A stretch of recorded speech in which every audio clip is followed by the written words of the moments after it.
Assalamu alaikum, everyone, and welcome to Heart podcast. In this podcast, we slow down and have genuine conversations about the things that touch our lives, our struggles of growth, and everything in between. I'm currently navigating the uncertainty of life. Okay, I'd like to give you a little bit of context before we get into the episode, like what's going on with me and everything. I know you probably don't care, but I'm just trying to set up the mood. So yeah, as I was saying, navigating the uncertainty, the the unknown parts, the hidden parts of life, and it's kind of scary. It's terrifying me. Having to face the unknown, growing up, and all the things that come with it. But yeah, anyway. And actually, this is relevant to our topic for today. We're talking about marriage. Um, I wanted to talk about marriage because I see people around me, girls want to get married, boys want to get married, but why aren't they getting married? Truly, that's a genuine question I'm asking myself. And in this episode, we will think together, we'll try to find reasons why girls and boys are not getting married since despite that they both want to get married but they do not, for some reason they do not find each other, or I don't know what happened, what's missing. Yeah, let's find out together. So first, I feel like the overarching reason is probably economic pressure, financial burdens.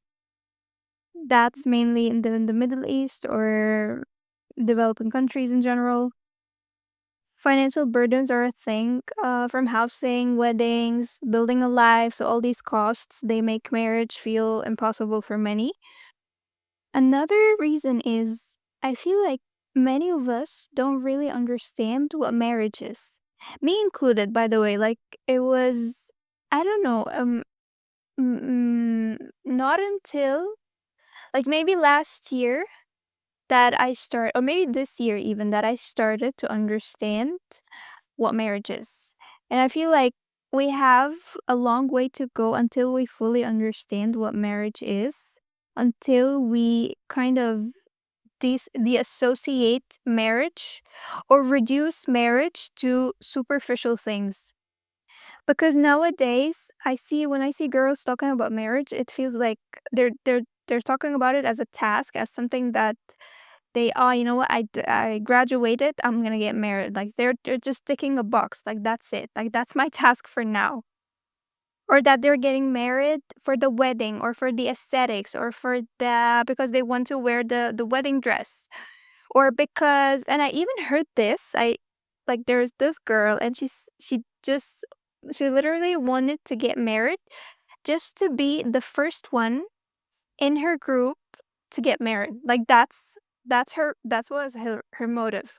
Like she like if you ask her, she's like, I don't know when I want to get married, but I'm the first one who got married in my friends group, so she's satisfied. That satisfies her alone. So we get married for the wrong reasons. We have an unclear vision of what marriage actually is, and and I told you I myself I'm trying to understand what marriage is. And I think if you want to have a comprehensive understanding of marriage, your only way is through Islam. Through, for example, reading Quran, reading the ayahs that talk about marriage, how it is described. And when you read it, it's actually full of rahmah, it's full of mercy, it's full of compassion, affection, mercy. And I love this ayah that says لتسكنوا إليها, that you may find rest in them. It feels like when you get married, your spouse, you will find tranquility and peace with them. And I was thinking, dunya is hard. We have so many hard things and challenges to deal with every day. But at the same time, we have so many blessings that help us go through it. Marriage is one of them. The core meaning of marriage revolves around the idea of finding peace, finding comfort, this sense of belonging that you're always striving to. So, if we actually understand this, understand the core idea behind marriage, understand marriage within an Islamic context, everything will change. We'll stop obsessing about things that do not matter, or maybe things that matter but do not matter that much, and start thinking about what marriage truly is. Like, even with girls, like girls nowadays, they want to get married to a rich husband because they want to climb the social ladder. And that's okay. Like, I'm not blaming them or anything. I know life is hard, and if you have a rich husband, that would be good for you. Life will be easy if you're financially stable. But reducing marriage to just this is like, I wanna hunt. It feels like so. It feels like a process of hunting. I wanna hunt a rich husband. That's it. Period.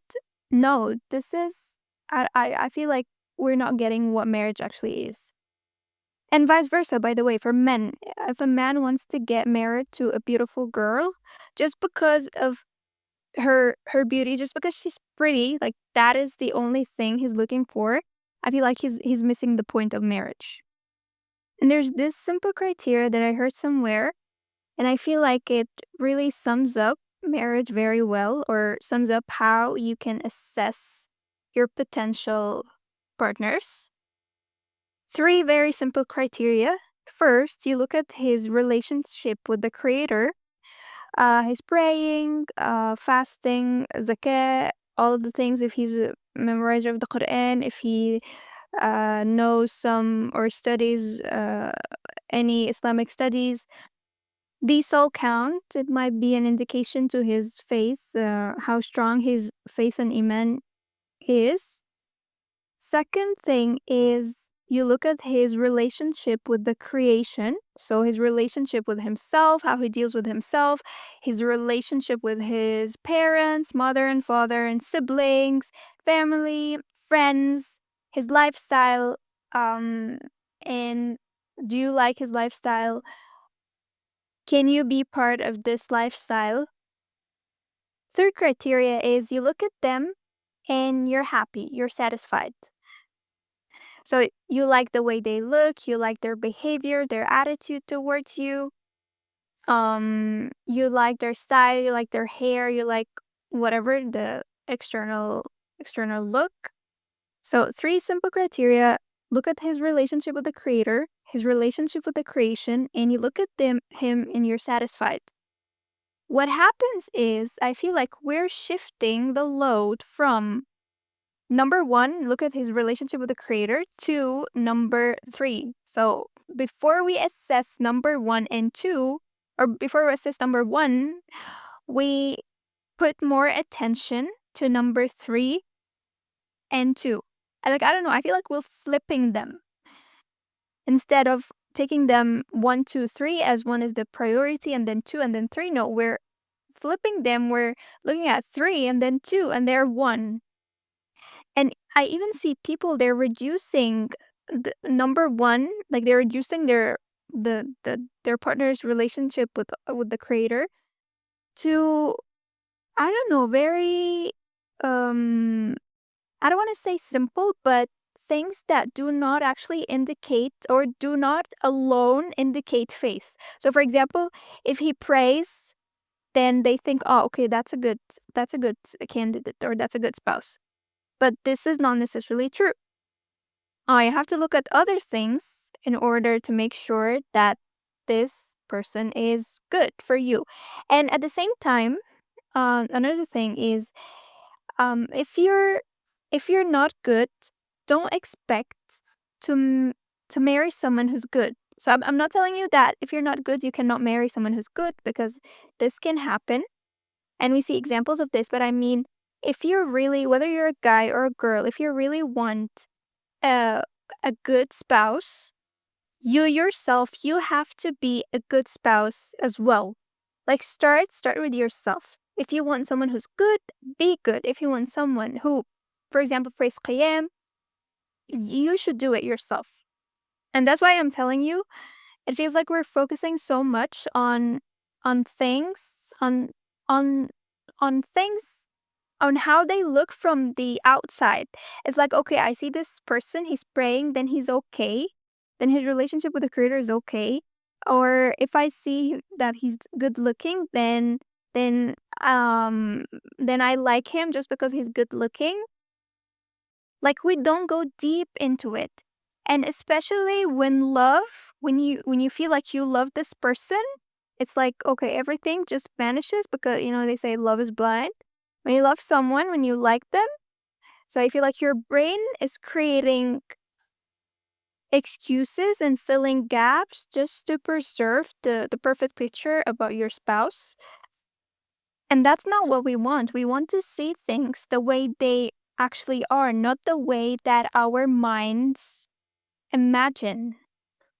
Another thing about our perception of marriage versus the reality is I feel like some believe, and by the way, I used to think this way, and I'm actually trying to work on this thought, thinking or equating marriage with love, or that's the as if marriage is the only way to obtain love. So we all want love, we all want validation, we all want to be valued and to be taken care of, right? That's totally valid. But the problem happens when you associate love with marriage and you think that love is the only way. I mean, a marriage is the only way to obtain love. In this case, all you're doing is you're waiting for marriage because you want love. I mean, wanting love is something we all do and we all crave and we all seek. So this natural, very natural thing that we all seeking, you're seeking it as well because that's what we all do. But since in your mind a marriage is the only way to obtain it, then you desperately wait to get married just to have the thing that we're searching for. And in order to resolve this issue, I feel like we need to recalibrate this idea in our mind, that okay, marriage, when you get married, you will get the love, but marriage is not the only way to be loved. So, third aspect, limerence versus love. Okay, let me first tell you what limerence is. Limerence is a state of mind. It is an intense and obsessive kind of infatuation with another person. It's more of a feeling of being in love with the idea of being in love with someone rather than with the actual person. It's like, I've been reading this a lot lately. I don't know if you've read this before or not, but they tell you you don't love them, you love the idea of them. And that's exactly what limerence is. You start idealizing the other person, obsessing over them. You have this kind of emotional dependency, intense infatuation, obsessive thoughts, and desire for reciprocation. And usually, you don't usually get reciprocation of feelings. And that's something your mind, your subconscious knows it. Like your subconscious, they chose that person specifically for limerence because they know that they do not have feelings towards you. So they will keep being in this state of limerence because that's what limerence is. You're in love with the idea of them, with the idea of being in love with someone. So the uncertainty of this reciprocation, the idea that they do not love you back, and at the same time, the potential that they might love you at some point, it fuels this obsession. So limerence is not love. Limerence is distinct from love. Limerence is a lack of reciprocation. It's an obsession, as I said, with the idea of of a person, of idea of being in love with the person. Love, on the other hand, is a deep mutual connection. So in marriage, I feel like people, they want limerence, or maybe because they're used to this, they're used to these kind of relationships, because these kind of relationships are usually interesting, and they're full of emotions, and they're full of intense feelings, or because you're always thinking, oh, what's their what are they going to do, and your mind is always questioning, and there's always suspense and things are going on. So limerence is exciting, unlike love, which is more of, it's like it's just a mutual connection. So it's not as exciting as, or it's not as unexpected as limerence. Limerence is powerful, is overwhelming. You get butterflies, you get intense feelings, and you might think that this is love, but this is not love. As I said, this is limerence. And I'll tell you my definition of love. That's something I thought about recently. Love is safety. For real, as simple as that. Love is safety. When you feel safe, when your nervous system is not stressing out, is not overthinking every single little detail, when your nervous system is calm, when you're calm with that person, when you can be yourself freely and express yourself freely without thinking too much, or without acting, or without pretending to be something that you're not, this is love. This is what what love feels like. Just safety, being accepted the way you are. By the way, even if you're not, like even if you don't have this intense emotion towards the person, but you feel safe and you feel calm with them, and you enjoy their company, this could be love. Like you don't have to have butterflies when you see them every single time you see them just to say that you love them. No. And I don't know who linked the idea of butterflies with with loving someone, because in reality, butterflies, they feel so bad. I mean, it's literally pain, like like your stomach, or your like part of your body is aching, is telling you, I'm I'm hurt. So how is this love? How this could be love? This is not love. Your body's literally telling you, he's giving you, your body's giving you an alarm. Boom, boom, boom. Something is wrong. I am not comfortable. Your body's not comfortable. So this is not love that is safe. So when you get married, inshallah, look for love, not limerence. Fourth reason is men do not know how to approach women respectfully. That a personal observation. I don't know, you might agree or disagree, but I feel like men do not know. And I totally understand how hard it is for a man, if he likes a girl, how hard it is for him to express his feelings. I totally understand the feelings of rejection, like he's afraid of rejection, or he's even afraid to approach her. He's trying to grab her attention or whatever. He's trying to make sure that she actually notices him, um or things like this, but or trying to initiate a conversation with her. I know it's hard mentally, but there is something I want to point out, which is, if you like a girl, if you're ready to get married, you're ready financially, mentally, physically, psychologically, everything, be direct. Go talk to her parents. Like, just tell her directly this, that you want to propose to her, and ask for her father's number. And that's it. Just be direct.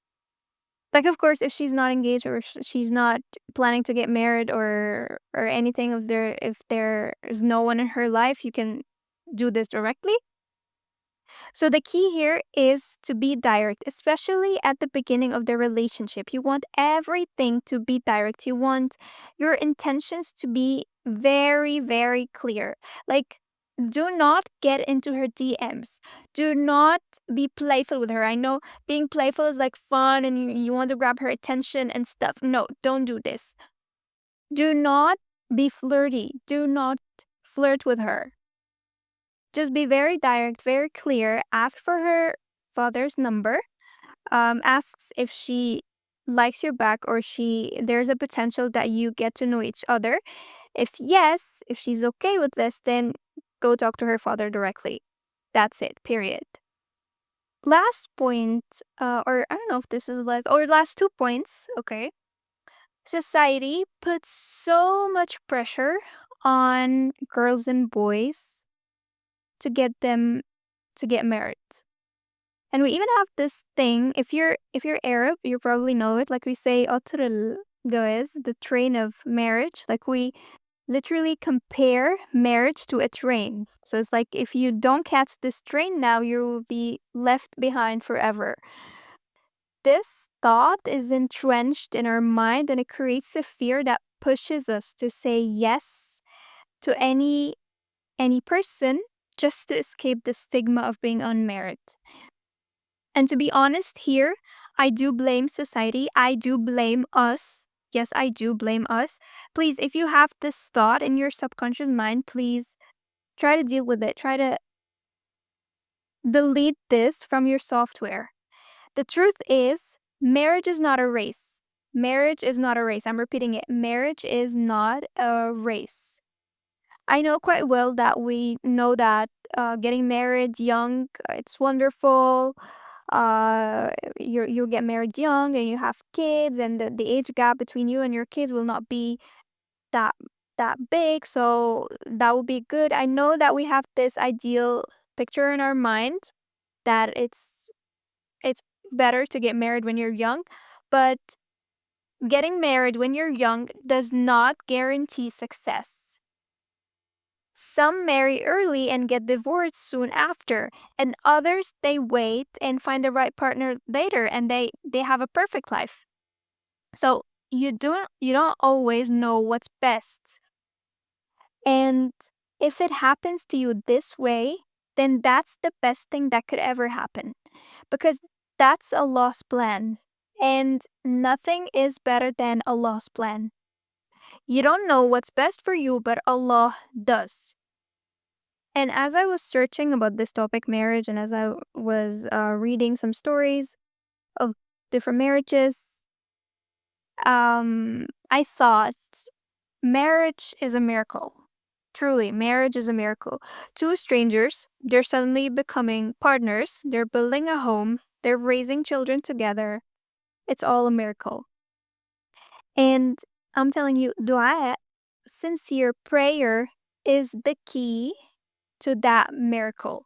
Trusting Allah's plan is the key to that miracle. Trust that His timing is better than your deadlines, or the made up deadline, society's deadline, whatever, this strain of marriage that they're talking about. And trust that what Allah writes for you is the best that could ever happen, even if you cannot see it yet.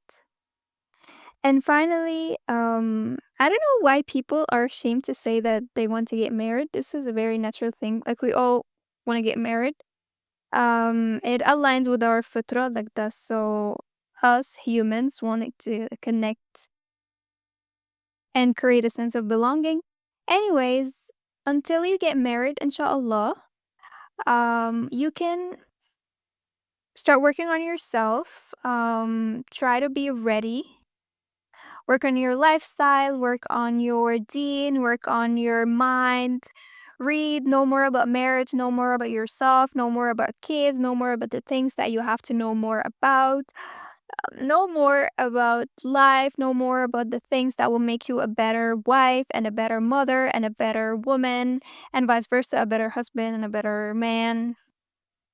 And may your waiting be patient, your choices be wise, and your heart be at peace. That's it. I hope you guys like the episode. Thank you for spending this time with me, and I'll see you guys in the next one. Take care.